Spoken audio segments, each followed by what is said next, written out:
आज हम लेटर सी का प्रोनाउंसिएशन सीखेंगे। इंग्लिश में सी के अलग अलग साउंड्स होते हैं। आज हम रूल्स के साथ इन साउंड्स को समझेंगे। रूल 1। जब लेटर सी के बाद ई, आई या वाई आता है तो सी का साउंड स होता है।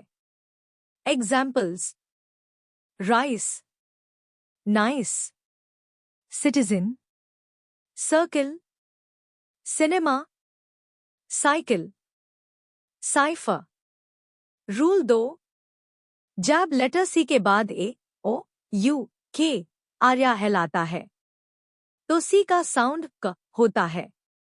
Examples: cat, cavity, cot, colour, cut, custom, crow, cradle, clock, clean. Rule 3। जब सी के बाद आई ए आता है तो सी का साउंड श होता है।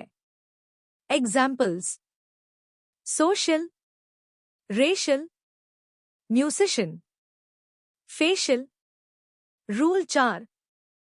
जब सी के साथ एच आता है तो ज्यादा टार साउंड च होता है। कभी कभी क या श भी होता है। Examples: cheat, chair, chair, chess, character, chorus, machine,